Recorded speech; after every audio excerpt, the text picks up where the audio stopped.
Bonjour. Alors aujourd'hui, on va commencer une nouvelle leçon de mécanique intitulée Équilibre d'un corps soumis à trois forces non parallèles.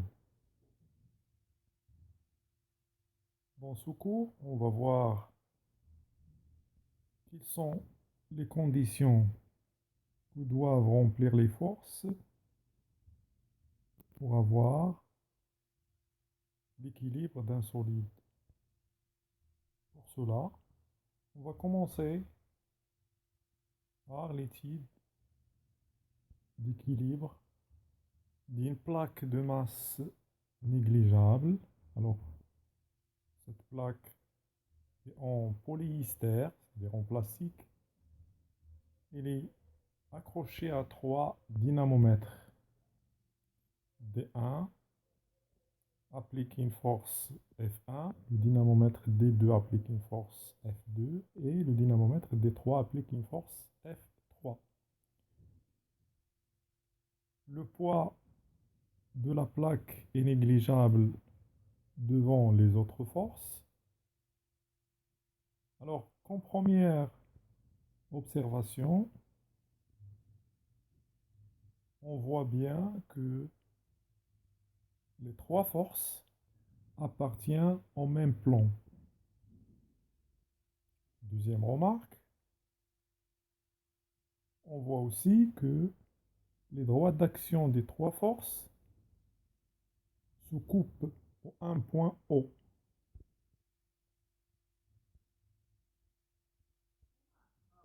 Alors, formulons ces deux observations. Alors, on constate lorsque le corps est en équilibre, dans notre cas, la plaque en polyester, les trois forces F1, F2, F3 sont situées dans le même plan. On dit qu'ils sont coplanaires. Alors, qui dit coplanaire dit qu'il appartient au même plan. نقول أن القوى مستوائية. قوى مستوائية أي تنتمي لنفس المستوى. Alors, الملاحظة الثانية, les droits d'action des trois forces se coupent en même point O. On dit qu'ils sont concurrentes. Alors les forces sont concurrentes. يعني قوى خطوط تأثيرها متلاقية. Alors ces deux observations constituent la première condition d'équilibre d'un corps solide soumis à trois forces. Donc, pour qu'un solide soumis à trois forces F1, F2, F3 non parallèles soit en équilibre, il faut que la somme vectorielle de ces trois forces soit nulle. C'est la première condition. Alors cette condition est nécessaire, mais n'est pas suffisante. Car d'après le principe d'inertie qu'on a déjà vu, alors c'est un corps soumis à des forces extérieures et c'est la somme de ces forces égale à le vecteur nil, alors ça se peut que son centre d'inertie soit animé d'un mouvement rectiligne uniforme. Donc cette condition n'est pas suffisante pour dire que le corps est en équilibre. Alors, pour combler,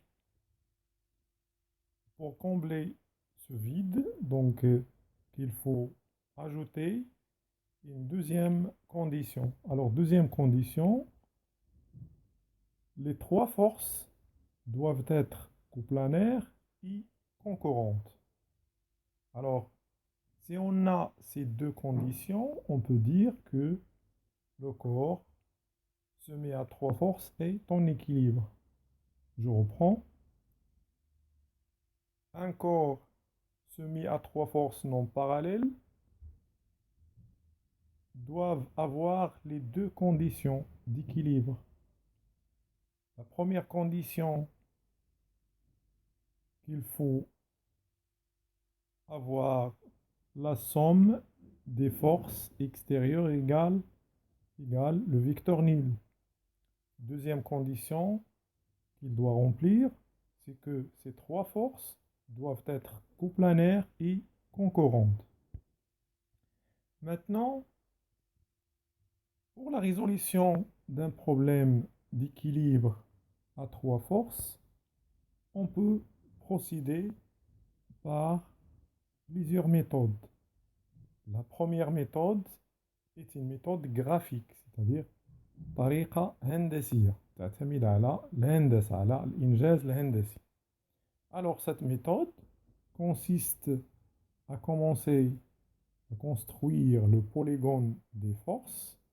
On va voir qu'est-ce que ça veut dire le polygone des forces en traçant la force connue F1 à une échelle choisie. Alors si on a par exemple trois forces, alors supposons que la force F1 est connue par sa direction, connue par son, par son sens et connue aussi par son intensité. Alors à l'extrémité de la force F1, tracez la direction de F2 et à l'origine de la force F1, tracez la direction F3. Après, on trace F2 et F3 en remarquant que l'extrémité de chaque force rencontre l'origine de la suivante. On mesure après les intensités de F2 et F3 à l'échelle choisie. Alors, reprenons l'exemple précédent de la plaque. Alors, la première condition est déjà satisfaite. Donc, les trois forces sont coplanaires et concurrentes. Maintenant, on veut s'assurer que la deuxième condition est vérifiée.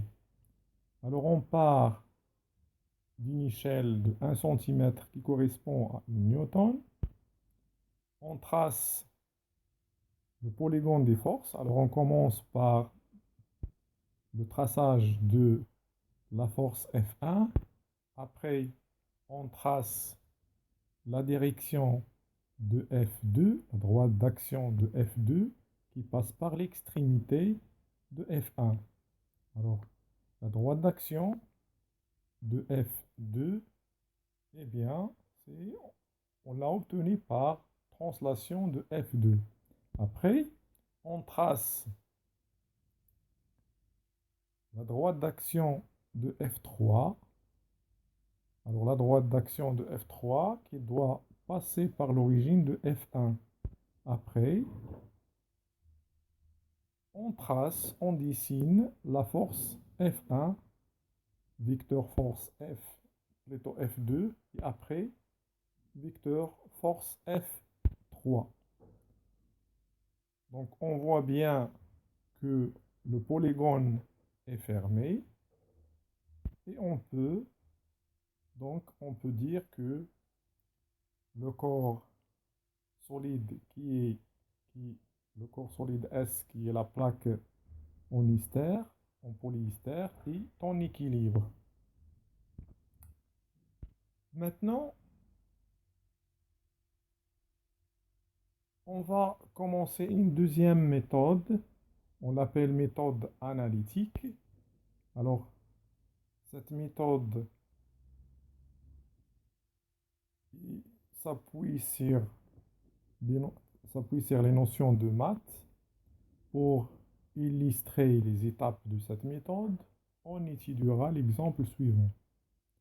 Alors, un solide S de masse M peut glisser son frottement sur un plan faisant un angle alpha avec l'horizontale.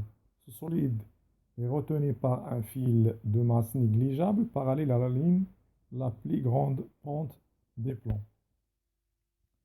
Alors S est un corps suspendu par un fil, par le fil, et lissé, donc suspendu sur. Déterminer les intensités des forces appliquées sur le solide S. On donne M, c'est la masse du solide égale à 500 grammes, alpha 30 degrés. Alors, donc si on veut appliquer cette méthode, alors d'abord, on doit choisir un repère orthonormé OIG adapté. Après, comme deuxième étape, on doit tracer les forces sans souci d'échelle, puis projeter chaque force sur les axes OX et OY de repère. Donc, on trace les forces. D'abord, on doit commencer par la force P, le poids de S. Après, la réaction des plans inclinés. Et après, la force F appliquée par le fil. Après, donc, on doit, comme on a déjà indiqué dans la première étape, on doit choisir un repère orthonormé ou IG adapté. Donc, dans notre cas, le repère choisi, donc, il a deux axes. Alors, l'axe OX doit être orienté, par exemple, dans la direction de F. Et G est orienté dans la direction de R pour faciliter la projection des deux, des deux vecteurs F et R. Donc après la construction de repères, on doit projeter les forces. Donc on projette P sur l'axe OX, on trouve Px, la composante Px. Après, on projette P sur l'axe OY, on trouve PY. Y est la composante de P selon l'axe OY.